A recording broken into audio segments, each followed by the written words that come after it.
Olá, estamos de volta aqui para mais um Hotel Trends. Pedro, tudo bem com você, meu amigo? Tudo ótimo contigo? Beleza, estamos chegando a um ano aqui, a gente sempre fala isso em cada abertura de episódio, mas agora é contagem regressiva. O próximo programa é mensal, já vai ser a 12ª edição e estamos preparando aí uma surpresa para vocês, né, Pedro? Algo um pouquinho diferente, né, do métier? Não sei, você está falando demais, cara. É tudo que eu falo hoje, vai. Bom, antes da gente começar, queria fazer uns agradecimentos aqui aos nossos patrocinadores, a PM Web, o Grupo R1, com essa estrutura aqui maravilhosa aqui para a gente poder colocar esse sonho de pé, e também a Casa Flora, nosso patrocinador mais recente. Hoje, ao longo desses 11 meses, a gente sempre procura trazer e levar para vocês um conteúdo mais técnico, sem tanto trazer aqueles executivos C-level, aqueles CEOs de empresa. A gente quer dar luz a mais gente no mercado. Mas hoje a gente traz um convidado que é bacana isso, e a gente fica feliz dele estar aqui com a gente. Que ele é um C-level, ele é um CEO, mas ele também tem esse lado técnico de conhecimento do mercado que vai ajudar a contribuir muito aqui nesse debate. Daniel, obrigado pela presença. Por favor, diga suas primeiras palavras aqui no nosso podcast Hotel Trends. Obrigado, Vinícius, pelas palavras. Não sabia que eu tinha esse conhecimento, não, né? Ah, eu acho que tem. Mas vamos lá, vou ser testado por vocês aí, espero poder contribuir. Mas meu nome é Daniel, sou de Belo Horizonte, de uma família mineira, né? E sou presidente do Grupo Tauá, que é um grupo mineiro que começou com um hotel perto de Belo Horizonte e hoje nós estamos em São Paulo com 2 empreendimentos, em Goiás, perto de Brasília, com um novo hotel, a gente fala um filhote de pandemia, né? Inaugurou em outubro de 2020, e em Araxá, no Triângulo Mineiro, que a gente vai fazer um rebrand aí em setembro, e vamos contar uma nova história nesse hotel. Mas muito obrigado pelo esse convite, e é uma empresa familiar, né? Então não posso deixar de citar o meu pai, fundador da empresa, que inaugurou em 1986 um sítiozinho perto de Belo Horizonte, e a minha irmã, que trabalha comigo, né, a Lisete, que é muito amiga de vocês, que é a showman da família, que aí a gente vai falar que é a showgirl, né? Ela não trabalha no comercial à toa, né? E tem o meu irmão, que faz parte do conselho de administração hoje e trabalhou muito tempo com a gente. O Pedro acho que vai concordar. A gente sempre fala que a hotelaria é uma cachaça, mas como é que foi para você, né? Porque tudo bem, é um negócio familiar e tal, mas fala um pouco do seu background acadêmico, se você teve opção de não trabalhar na empresa da família, e o que você fez antes disso, enfim. Então, a gente sempre tem, né, de fazer o que a gente quer, mas eu me formei em engenharia e aí trabalhei fora do hotel. Civil. E trabalhei em algumas construtoras, até pegando experiência antes de formar, e trabalhava no hotel nas férias também, já trabalhava no hotel desde muito pequeno, com experiências de férias, finais de semana, ali, podendo ajudar em que a gente conseguia ajudar, e meu pai fazia questão disso. Mas, quando eu me formei, a gente tinha, acho que, um hotel de 70 quartos em Caeté, e aí meu pai falou, agora nós vamos começar a construir e você vai tocar as obras. E foi assim que eu entrei mais na construção civil. Depois eu tive um lado financeiro, fiz uma especialização na Fundação Dom Cabral na área financeira e fui ocupando a área financeira que era administrada pela minha mãe. Há muitos anos o hotel sempre foi tocado pela minha mãe e meu pai, mais como um conselheiro, assim. Meu pai tem uma carreira pública muito grande e minha mãe era executiva. E aí eu fui pegando essa parte financeira até chegar a diretor financeiro e a parte de obras, e em 2019 a gente fez a transição. Meu pai foi para presidente do conselho e a gente assumiu aí a presidência, né, em 19. Então, vocês estão ali em todas as verticais ali do negócio, né? Já que vocês constroem também e tal. É engraçado isso, né? As pessoas acham uma loucura, mas a gente considera isso um acerto, porque nada mais é do que você construir de uma forma mais barata, enxuta, do jeito que você conhece, que dessa forma você já consegue rentabilizar melhor o seu dinheiro, né? Porque você, com certeza, se contrata uma construtora, a construtora vai estar ganhando algum dinheiro. E aí, como o nosso negócio ele demanda muito investimento e as margens não são de retorno muito grandes, esse ganho que você ganha na construção ele é bem relevante. eu levantei na ponta ali para você cortar, entendeu? Muito obrigado, viu? Mas a gente não deixou o Pedro falar. Pedro, por favor, cara, você é meu parceiro aqui nesse projeto. Fala alguma coisa pra gente. Quietinho aqui, porque sua irmã, ela falou que quando a gente conversa, você fala mais do que deve e eu pergunto mais do que precisa. Então, eu estou bastante controlado para não me empolgar aqui nessa conversa. A gente quer informação dele, cara. Fala aí. Pois é, mas... Ô, Vinícius, o Pedro é da família. Então, se ele falar demais, ele é capaz de tomar um tá ligado. Lá em Belo Horizonte, a gente fala um tá ligado. Pois é, hoje a gente está aqui nessa relação, até brinquei com o Daniel, falei, hoje eu vou perguntar o que eu quiser e você não vai poder reclamar. Depois a gente edita. Depois a gente edita. Mas, brincadeiras à parte, super prazer ter você aqui com a gente. Acho que mais do que um grande profissional, seu amigo, uma pessoa que eu admiro, um grupo que eu admiro. Eu tenho certeza que você consegue trazer informações super relevantes para a nossa discussão. E quando eu lembro dos primeiros contatos que a gente teve, há mais ou menos 10 anos, em ordem de grandeza, naquele momento não existia a Lexânia, o Tauá Atibaia tinha talvez metade do tamanho que tem hoje, nem metade, se eu não me engano, 230 apartamentos, hoje são 540. E além de ter crescido esses grandes complexos, vocês têm um plano de expansão que ele é ambicioso. Eu queria que você dividisse um pouquinho para a gente quais são essas ideias em relação ao Tauá para o futuro. O que vocês estão pensando de novos projetos? Qual é a visão do grupo em relação ao que vem pela frente? Antes de você começar, queria falar que isso foi alvo de uma matéria aqui no Taylor News, uma matéria de grandíssima audiência, mas eu queria que você fosse um pouco mais a fundo, né? Você, na ocasião, falou que você tinha um desejo lá de expandir para o Nordeste, que era um projeto que vocês têm em mente já há bastante tempo, mas vai mais a fundo aí, já que isso o nosso leitor já está sabendo. Mas, ô Pedro, primeiro também agradecer os elogios aí e falar que é recíproco o tanto que eu te admiro e o tanto que você já nos ajudou na nossa caminhada, viu, Vinícius? Eu não sei se você sabe, mas o Pedro, com certeza, um pouco do nosso sucesso, ele fez parte e vai fazer ainda, né, o Pedro, se Deus quiser. A gente temos várias vertentes nessa forma que a gente está querendo crescer. Uma de crescimento orgânico, a gente está com 540 apartamentos em Atibaia, a gente quer chegar em 1.000 quartos, e essa expansão ela está incluído um rio lento externo, 5 toboáguas, 6 restaurantes, uma ampliação do parque aquático indoor, para suportar esse número de aumento de quartos. A gente tem várias novidades para Caeté, que é o nosso grande hotel de inauguração, também fazer um parque aquático indoor, uma ampliação da área externa de piscinas, uma inauguração também de alguns restaurantes. A Lexânia, a gente tem uma área para entretenimento muito grande. Quando a gente comprou lá, a gente comprou uma fazenda, então a gente está só começando, né? Lá são quantos quartos, Daniel? 424. Abriu com isso, mas... Abriu com 212, depois de 6 meses a gente abriu o restante. E aí isso é uma vertente de crescimento orgânico. A gente tem a opção que está sendo encaminhada de um crescimento em forma de aquisição. A gente brinca, eu e você, que as coisas não andam na mesma velocidade que a gente quer, né? Mas é um processo que já deve ter mais de 1 ano e meio que começou e espero que se encerre esse ano. Se não encerrar, a gente vai para o crescimento orgânico na praia também. E aí a gente já tem algumas praças mapeadas e sempre nessa vertente de estar perto de grandes cidades, perto de grandes centros, né?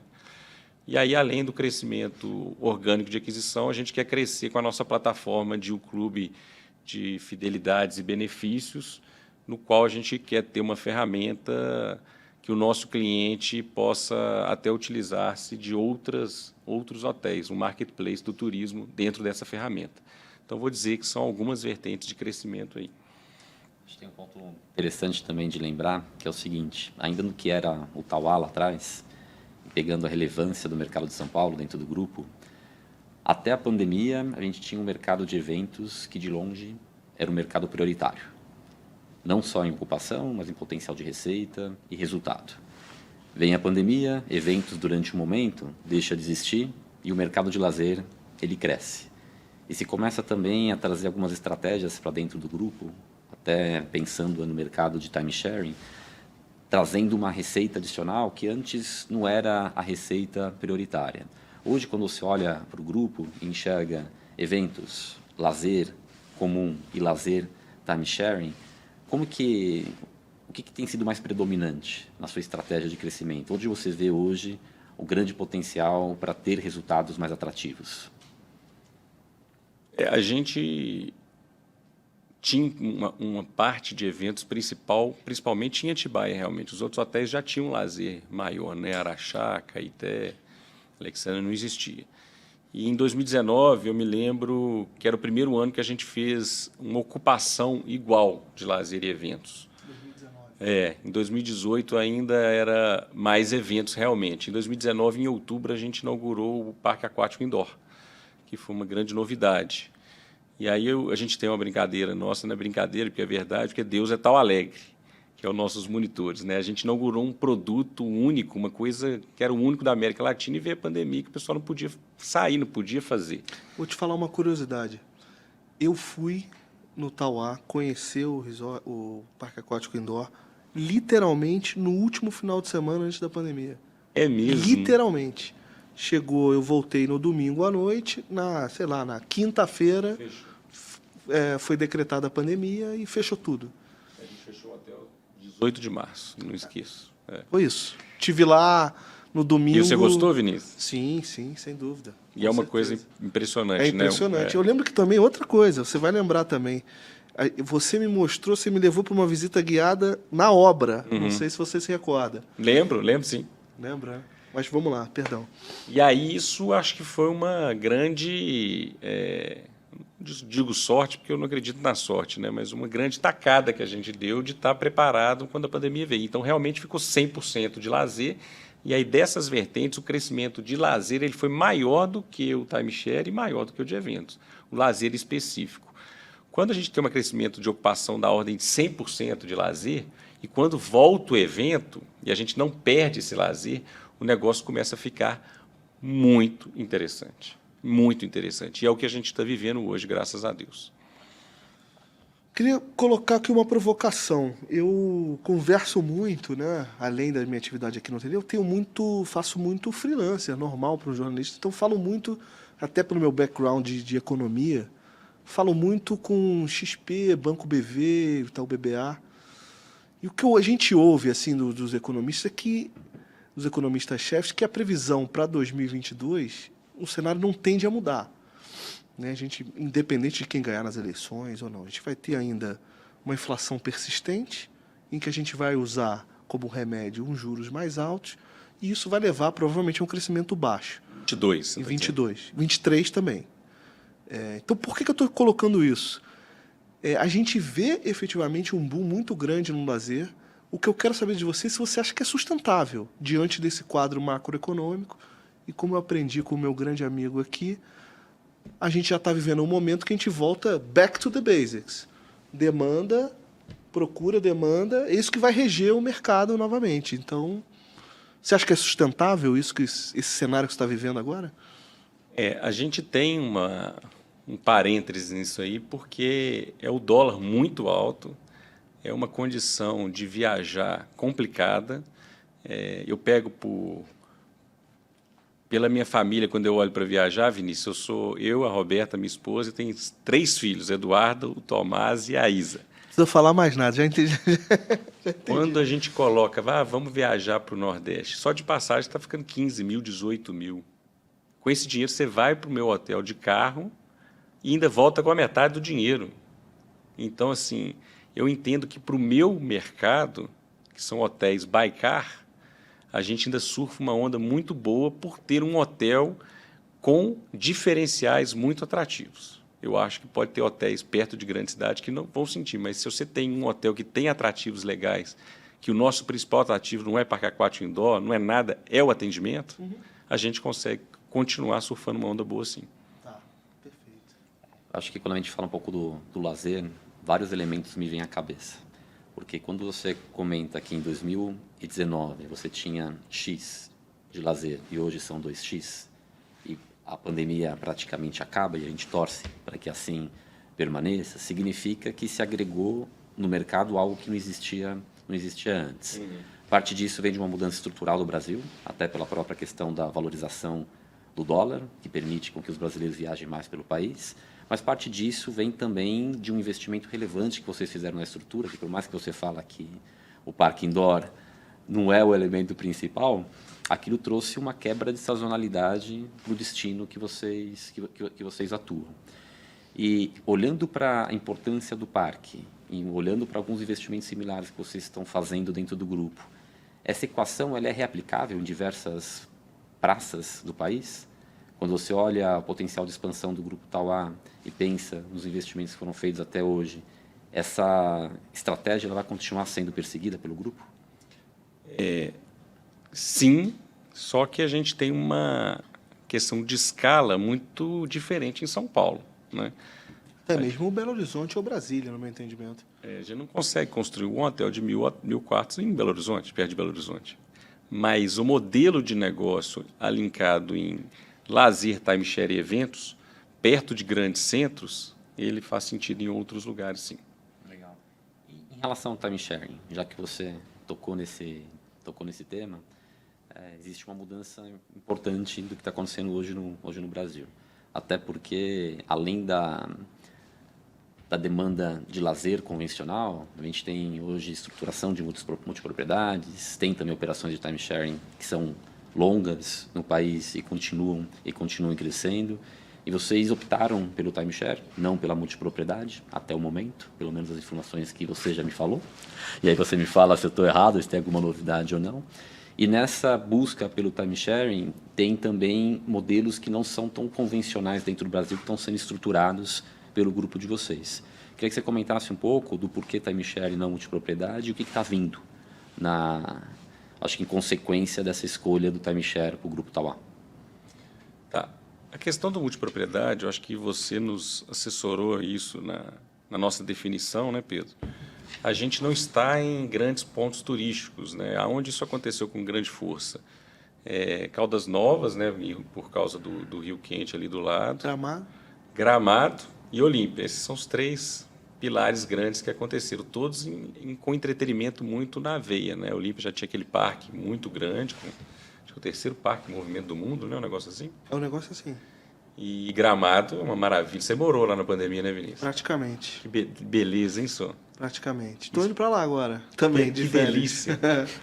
E aí, a gente é um modelo de negócio diferente, né? A gente não é um destino, é o próprio resort. A gente não está no Rio de Janeiro, a gente não está em Trancoso, a gente está em Atibaia, em Alexandria, em Caeté, que são cidades onde a pessoa vai para o hotel e não sai do hotel. Então, a gente, como multipropriedade, a pessoa ter uma segunda residência no que ele vai querer ficar voltando várias vezes, a gente achou que não era o nosso business, né? Não era o nosso métier, porque o nosso jeito que a gente vende o timeshare não é semana completa. Sim. Então, o cara passa o final de semana, passa um quinta, domingo, passa uma sexta, segunda, é muito mais maleável e ele consegue utilizar morando perto da casa dele. Então, fez muito mais sentido para o nosso negócio. Trouxe, né? Mais flexibilidade. Sim. E uma facilidade também de compatibilizar com a própria estrutura de eventos, que no universo da multipropriedade você teria um pouco mais de dificuldade.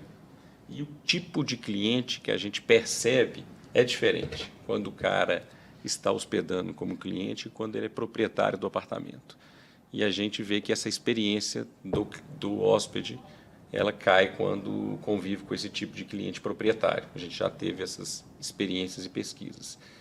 E a gente realmente não sabe o que vai acontecer no médio prazo do tanto de apartamentos que venderam nessas praças, porque também ninguém consegue ficar na vida inteira nesses lugares, né? Então, a gente tem um pouco de receio no que isso vai acontecer. Agora, na mudança nossa estratégica, a gente foi 2 vezes para Cancún nos últimos 6 meses e a gente gostou muito do modelo que eles aplicam lá, que é um modelo de fidelidade com experiências exclusivas, que a pessoa tem direito a desconto e viver coisas que os outros não têm, espaços que os outros não podem ir, né? E experiências que os outros não podem fazer. Então, a gente está indo para esse modelo e a gente está em processo de mudança e, com certeza, entre janeiro e junho do ano que vem, a gente já mudou esse projeto, já mudou esse produto, né? Hoje, sem time sharing, você acredita que investimentos em grandes resorts têm um potencial de retorno tão atraente? Até do ponto de vista de geração de valor, o componente do turismo compartilhado, ele te traz uma perspectiva mais favorável ou semelhante ao que você tinha dentro da operação hoteleira tradicional? Você está falando da multipropriedade ou de um destino sem multipropriedade? Eu estou dizendo, é porque... A pessoa montar um hotel sem considerar isso no bolo, exatamente. né? No modelo tradicional. É muito complicado, a rentabilidade é muito apertada. Hoje, com as taxas de juros que estão aí, não faria muito sentido. E se você não tiver acesso a funding, é coisa de completamente maluco fazer isso. Porque eu acho que a minha pergunta, em outras palavras, quando a gente olha tanto para o modelo da multipropriedade como o timeshare, na prática está antecipando um fluxo de caixa futuro. Está fazendo com que pessoas que vão visitar o seu empreendimento lá na frente paguem hoje, ainda que parcelado, por algo que vai ser usufruído ao longo da vida útil do negócio. E aí, do ponto de vista sabe que financeiro... no Brasil, né, cara, com o custo do dinheiro que existe no Brasil, isso faz uma diferença muito grande, esse fluxo antecipado. Pois é, faz uma diferença muito grande. E aí, a minha pergunta ela é a seguinte, olhando para quem quer estruturar um empreendimento de lazer no Brasil, um grande resort, ou para quem já está em operação em algumas praças e não trabalha nem com multipropriedade, nem com timeshare, você vê esse canal como um canal que possa ser aplicável praticamente a todo e qualquer empreendimento relevante dentro do Brasil? Com certeza. Acho que pode ser aplicado, ainda mais se o hotel já está em funcionamento, igual você disse. Os projetos hoje vendidos no papel, aí eu sou um pouco mais receoso, mas os que já estão funcionando, que a pessoa já está com o investimento feito, acho que sim, é muito bem replicado o multipropriedade. Acho que um outro ponto que é importante, e agora eu começo a ficar perguntando, já o Vinícius ele me corta. E aí... Você não está deixando o Vinícius participar, pô? Pois é. O filho no começo, né, tadinho? A gente divide o tempo. A gente divide o tempo. Quando a gente não consegue conciliar durante o processo, ele começa um pouquinho mais no começo, eu vou depois um pouquinho mais no meio, e daqui a pouco a gente está todo mundo conversando tudo de novo. Mas o ponto que eu queria trazer para você é o seguinte, ainda olhando um pouco para a origem do Grupo Tauai, lá quando a gente se conheceu há 10 anos, naquele momento existia um volume em termos de escala que é muito menor do que você tem hoje. E o que eu queria entender é, do ponto de vista prático, quando você consegue ter hoje quase 1.000 apartamentos no pipeline para São Paulo e tem um processo de expansão para o Nordeste, além de Alexandria, que é um grande complexo, e as 2 unidades de Minas Gerais, o que isso muda em termos de estrutura? O que você consegue fazer hoje que você não conseguia fazer há 10 anos, em termos de estruturação de equipe, inteligência de mercado, tecnologia? Eu queria saber para você o quanto que a escala ela foi fundamental para parte desses planos de reinvestimento dentro do grupo. Pedro, no nosso negócio, escala é tudo, literalmente tudo. É impressionante como que a gente consegue ter um retorno maior quando vai aumentando a estrutura do hotel. Eu falo que a 49%, 48%, às vezes algum hotel é 51%, 50%, a despesa é pessoal, né? E a gente tem... os maiores salários, um gerente geral, um chefe de cozinha, um controle, para 350 quartos, para 500 quartos, para 700 quartos, eles vão ser o mesmo, né? E isso faz uma diferença no resultado final muito grande. A despesa variável, ela é mais alimentação, a menos limpeza, que não é o principal. O resto é bem diluído, sabe? Então faz muita diferença a escala e a gente vivenciou isso nesse crescimento que a gente está fazendo. Então, hoje, o porte do grupo realmente é muito maior de reinvestimentos e tudo mais. Queria aproveitar o gancho, assim, uma curiosidade, né? Porque essa parte mais financeira, o Pedro é fera, mas acho que não dá para cravar na pedra, né? Mas vocês fazem investimentos altos para ampliar e ganhar mais escala. Mas esse payback do investimento feito, em média, demora quanto tempo? Eu sei que é difícil cravar, mas... Não, mas eu faço essas contas. O de Alexandria, quando a gente fez o projeto, era 6 anos. Tá. Em torno de 6 anos. 5 e 11 meses foi quando a gente fez o investimento. E aí, para uma expansão dessa, então, 2 anos, 1 ano e meio, 3, sei lá. Para uma expansão aumentar aí em 500 quartos. Aí a conta é melhor quando você faz a expansão. Mas aí você já tem um produto consolidado que deu certo, né? Você não tem o risco lá do de Alexandria. Sem dúvidas. Queria voltar também aqui a gente falando dessa expansão para o Nordeste e tal. Você falou, você tem um modelo, você tem empreendimentos próximos de grandes centros, que aí você tem uma receita de evento, em alguns mercados você pode ter um empreendimento maior, em outros, até pela demanda desse mercado primário ali, menor. Sei que você não vai me falar onde você está olhando aí no Nordeste, mas assim, não dá para fazer alguma coisa literalmente no meio do mato. Você tem que estar próximo de um grande centro ali, mas provavelmente um hotel menor, né, também, né? A gente não trabalha com hotel menor. Assim, hotel menor que eu digo assim, não vai ser uma coisa de 1000 quartos. Não Até tem como, né? Isso não existe no Brasil, né? Existe, acabei de voltar de Olímpia, tem coisa lá de... Nos casos de multipropriedade de Olímpia está com muitos, né? E tem o da Viva que comprou lá a Costa do Sauípe também, que são muitos quartos. Mas sabe que eu acho que esse comentário do Vinícius, aí agora sou eu que estou tendo algumas ideias em relação ao que você comentou, porque existem no Brasil alguns resorts pequenos, com 100 quartos, às vezes com um pouquinho mais. Existem os grandes, mais próximos a 400, às vezes mais.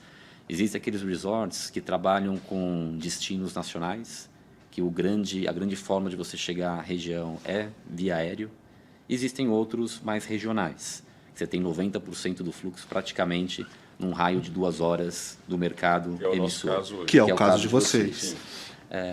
Vocês escolheram, até hoje, os resorts regionais, com mais escala e que você tenha essa facilidade de acesso. E que tenha também um componente, além do lazer, uma grande estrutura de eventos. Isso se replica praticamente em todos os complexos de vocês hoje no país. Essa receita, ela vai continuar sendo seguida? Sim. Não, a gente vai continuar com essa receita, primeiro porque ela vem dando certo, né? E aí, receita de bolo de mãe, quando é gostoso, é melhor não mudar. Ainda mais de família mineira tradicional. E segundo que a gente acha que o mix é importante. A gente vê, sem uma perna, o negócio ficar muito manco. Porque a estrutura que é construída é muito parruda. É um investimento muito alto. Se você tirar uma perna, ela fica manca. Eu queria voltar àquela minha pergunta, porque acho que eu não consegui complementar nem ser tão claro. Então, quando você vai para o Nordeste, sim, você vai fazer um empreendimento menor e o seu mercado primário, em teoria, tem um poder aquisitivo mais baixo. Por isso que você vai fazer... A gente vai mudar um pouco essa questão do Nordeste do primário. Então, fala um pouco dessa adaptação, porque hoje, como você bem colocou no começo, o aéreo está impeditivo. Então, você vai, né, digamos assim, claro, não sei que você compre algo pronto, vai ter um pipe aí de 5 anos. Nosso cliente está pedindo isso. E aí vamos lá no Nordeste, vamos conversar com os resorts do Nordeste e vamos perguntar qual que é o principal público emissor. São Paulo. Sim. E o segundo? Brasília, Minas. E aonde que eu estou? Não, sem dúvida. São Paulo, Brasília, você falou as três?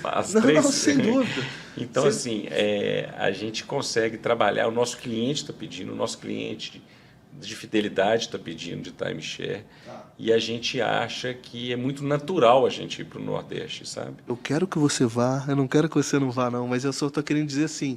Aí muda um mix. A gente acha que, por exemplo, hoje é 92%, 93% do que o Pedro falou da localidade ali, muito próximo, até 100 quilômetros, é impressionante. Então vocês estão projetando que isso vai baixar para quanto? Não, aí vai para 20%.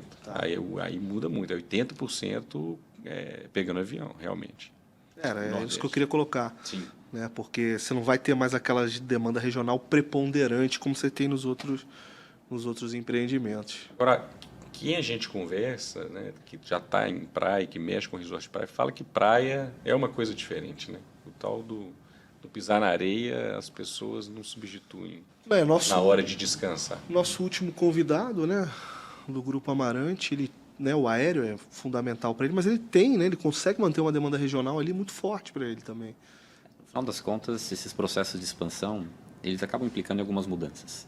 Porque por mais que você diga, bom, a gente vai continuar trabalhando com grandes resorts. Até aí, seja próximo a São Paulo, em Minas Gerais ou no Nordeste, essa regra é reaplicável. Olhando para a participação do público regional, não tem como querer que o Nordeste represente 90% do fluxo. Então vai ter uma penetração do aéreo que é um pouco maior. Isso, às vezes, faz com que, até pelo mercado competitivo, algumas outras formas de comercialização não necessariamente sejam replicáveis. O ponto que me vem à cabeça agora é o seguinte: quando você vai para o Nordeste, existe uma predominância, ou pelo menos uma participação relevante do mercado all-inclusive, dentro da forma de comercialização dos grandes resorts. Você vê essa estratégia como algo replicável, algum futuro projeto seu? E se não, por que não? A gente não quer replicar esse all-inclusive. A gente quer continuar trabalhando com pensão completa, né? E com bebidas pagas à parte. Alcoólicas, né? Alcoólicas e no nosso hotel até as não alcoólicas? Atibaia é diferente dos outros. Primeiro, para continuar assim, até para o nosso cliente que vai rodar entre os hotéis, ele entender, né? Viajar e viaja desse jeito. E a gente acha o all-inclusive no Brasil ainda muito ruim, sabe? A experiência. E acho que a gente quer ser um pouco diferente nisso aí. Tá bom. Você falou de Cancún, eu também acabei de voltar de lá. Fiz aquela viagem dupla. Fui a Cancún e Las Vegas. E ali você tem uma... Claro, você tem que se adaptar ao que o seu cliente quer. Lá, o cliente é basicamente americano, britânico. Ele quer uma marca americana, ele quer luxo, talvez. E a gente não tem aqui no Brasil, né, resort de luxo, efetivamente, como eu vi vários lá em Cancún. Tem espaço para isso aqui no Brasil? Você entende que, dadas nossas condições aqui, você vê um resort de luxo de grande porte, como a gente vê tanto lá? Eu acho que tem espaço, sim, Vinícius. A gente tem um país muito continental, com uma capacidade de população muito grande e que tem gente com capacidade financeira que vai, inclusive, para Cancún, né? Mas daquele porte ali de 1.000 apartamentos? Eu acho que não, às vezes de 1.000, mas de 500 quartos, 400 quartos. Eu acho que tem espaço para fazer um resort de luxo, que você consegue até atrair gente de fora também, que não seja só brasileiro, né? Tá no planejamento? Não no nosso, assim, esse resort de luxo, não. A gente tem uma mudança agora acontecendo para Araxá, que vai ser um resort de luxo, mas não vai ser um resort grande. A gente vai trabalhar com 150 quartos só. E aí a gente está fazendo essa remodelação toda para transformar ele num resort de experiências de luxo mesmo. Mas aí mantém marca, tudo exatamente igual? Não, a gente está tirando, está fazendo a remodelação de marca. Tá. Vai ter um capítulo para isso aí. Pode antecipar alguma coisa? Claro, está sendo um processo que está em andamento. A gente está trabalhando em parceria com o Facundo Guerra, não sei se vocês conhecem ele. Sim, sim. E ele nos indicou vários outros profissionais, então o cardápio assinado por uma chefe aqui de São Paulo conhecida. Então, pautado na gastronomia, essas experiências? Não, então... cultural também. Você sabia que o hotel lá tem uma história sensacional, né? Sim. E aí a gente teve uma historiadora, uma moça do cinema em Nova York, que fez um storytelling dos espaços. Aí vai ter uma pessoa que vai criar um museu a céu aberto na Sala Congonhas, na suíte do governador, com audioguia, QR Code nos espaços. Isso é para quando, Daniel? Setembro. A gente inaugura dia 18 de setembro. Tá. A gente fecha o hotel 15 dias e muda isso tudo. Mas tem muitas coisas aí que eu estou... São mais de 15 profissionais assim, contratados e acho que vai ficar muito legal. A família é rápida. Quarto... Hã? A família é rápida. Cada trimestre eu faço uma visita a eles falam, tá vendo esse prédio aqui? Ó, a gente construiu. Isso aqui é novo. Você não sabia, não? Não, sabia. Mas assim, enxoval todo trussou, gravura no quarto de uma artista que fez o Rosewood, Belmont também. Tá ficando assim, muito legal mesmo. Vocês serão convidados. Eu só, né, assim, minha função aqui é ficar estimulando o convidado a falar. Mas sua irmã já tinha me antecipado tudo isso lá, né, gente? Legal, já sabia. O Facundo é um cara aqui em São Paulo, né, super conhecido e grande empreendedor. Muito ligado à atividade noturna, noite e restaurante, né? Sim. Mas sabe uma coisa que nos encantou nele? E ele conseguiu reverter vários espaços aqui em São Paulo, né? Sem dúvida. E espaços assim históricos. E ele também se encantou muito com o Araxá. Então, eu acho que foi um casamento perfeito. Legal. Acho que até a pergunta do Vinícius em relação se há espaço para produtos mais elitizados dentro dos resorts do Brasil, ela me remete a uma outra questão, que é a seguinte.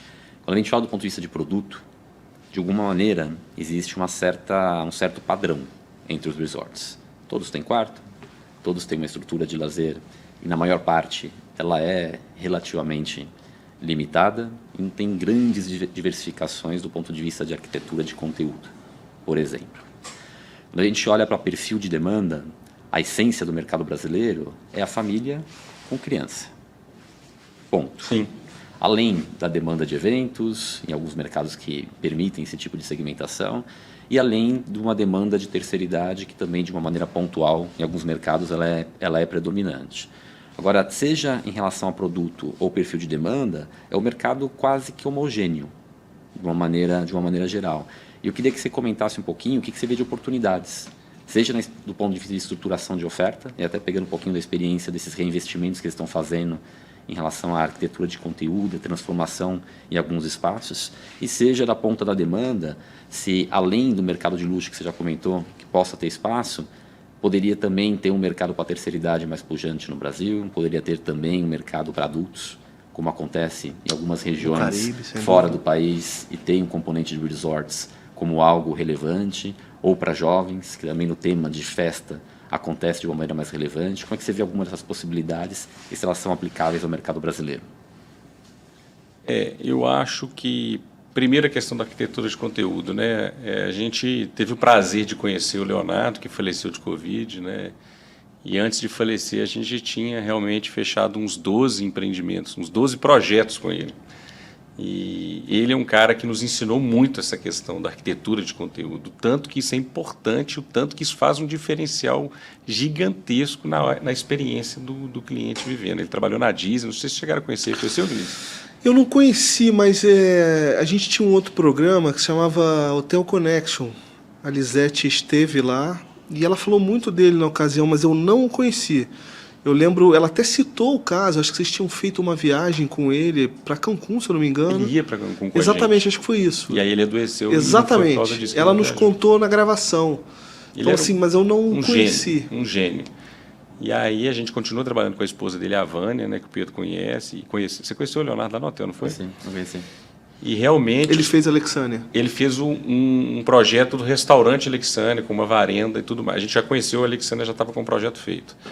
E aí ele está fazendo a sala nova de vendas e todo o master plan do crescimento de Atibaia foi ele que fez e ele já tinha desenhado antes. Então, assim, a gente está dando muito valor a essa parte de arquitetura, porque acaba que o custo da construção encarece, mas não tanto, mas a rentabilidade que a gente vai te dar de retorno compensa muito, né? Exato.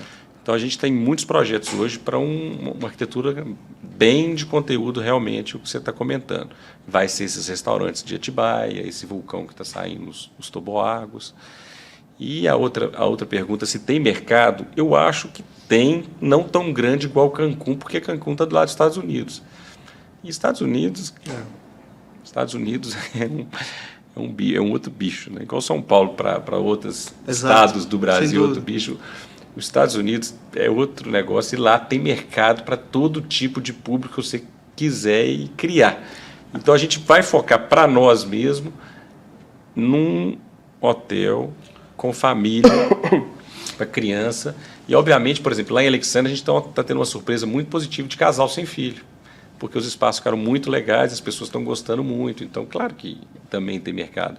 E a gente setorizando, a gente está tendo muita vontade de investimento hoje no setor de A&B.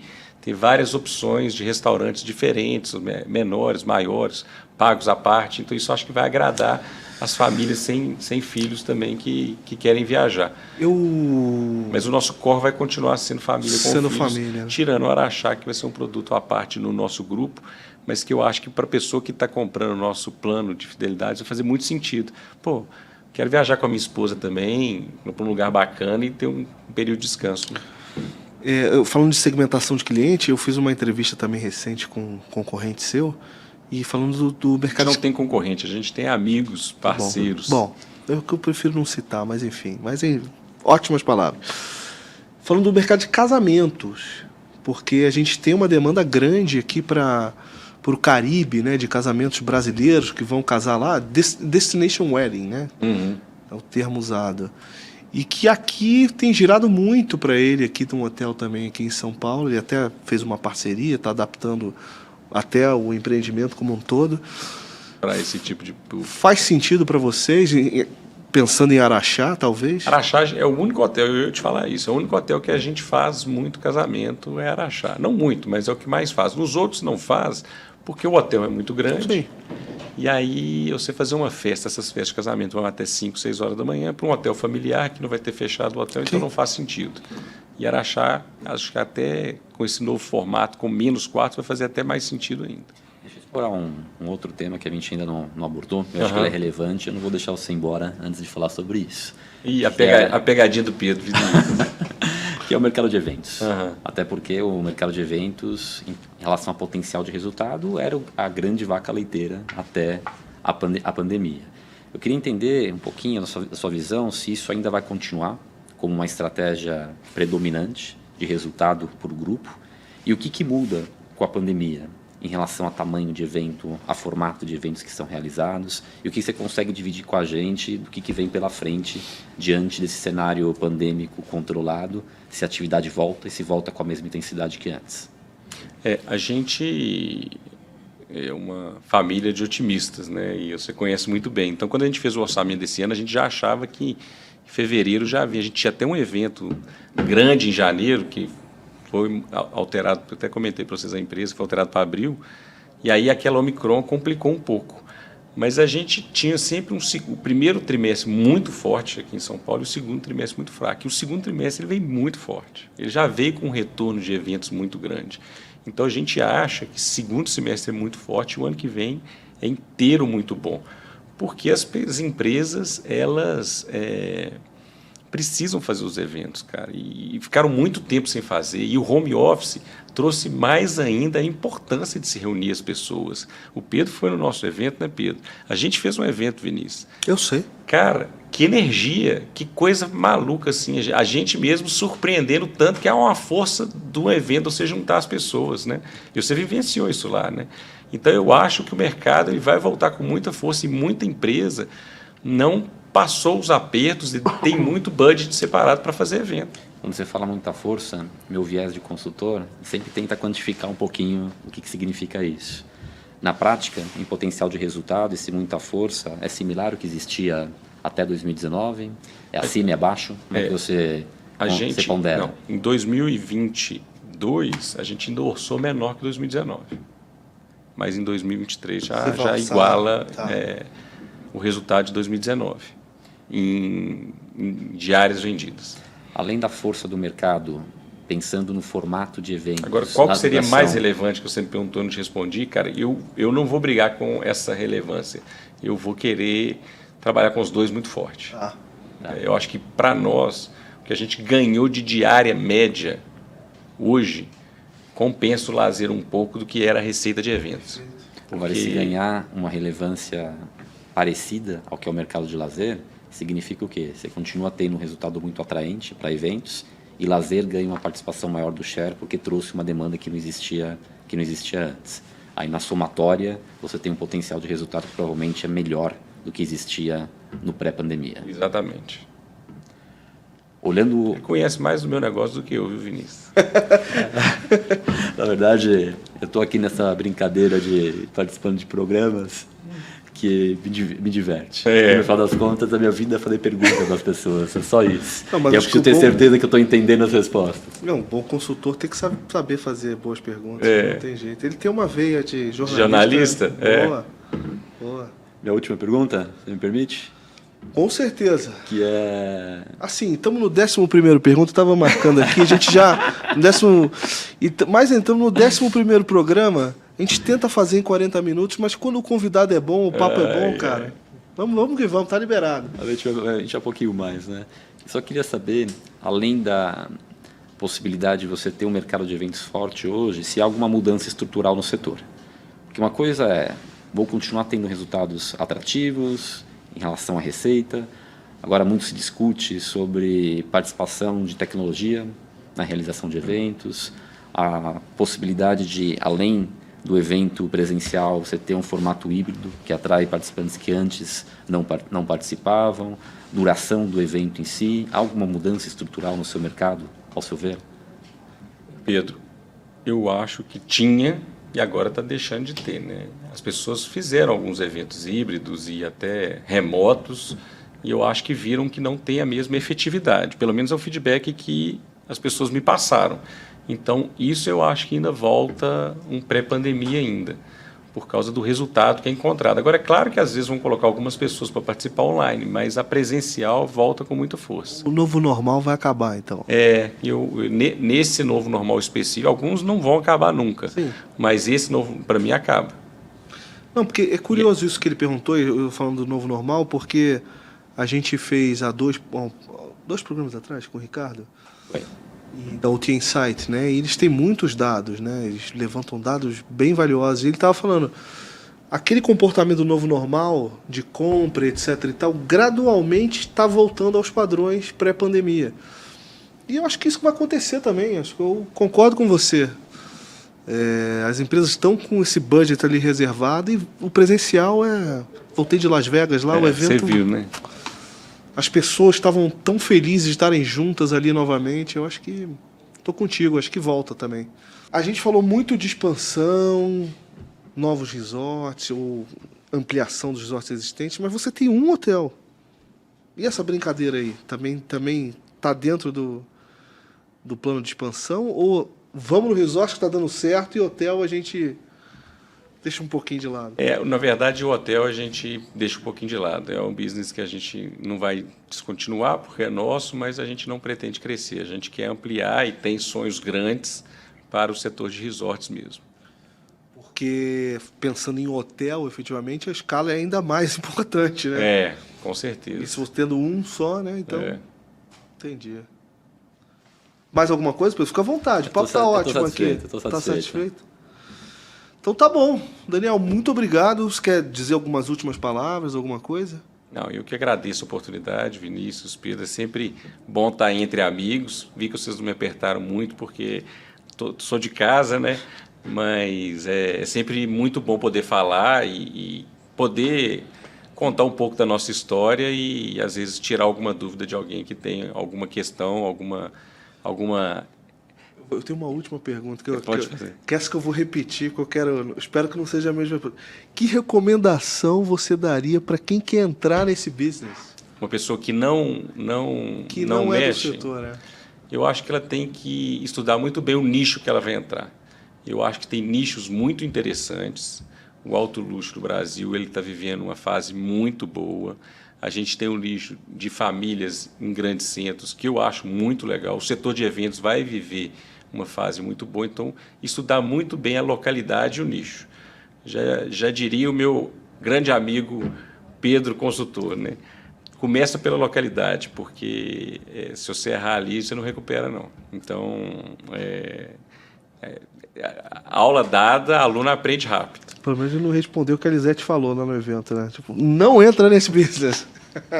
Mas você sabe que a gente te apertou. A gente fez perguntas, são perguntas complexas. Sei que você fala com naturalidade, em razão de toda a bagagem que você tem no setor. Então, te agradeço. É por isso que ele está aqui. Tempo, é por isso que você está aqui. Sempre um prazerzaço falar contigo.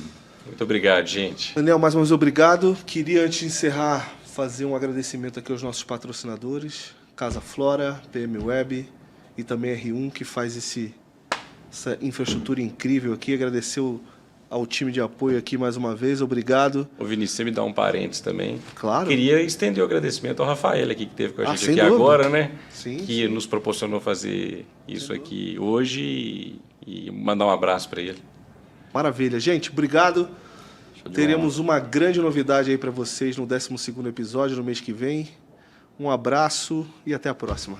Valeu, gente. Abraço. Valeu, um abraço.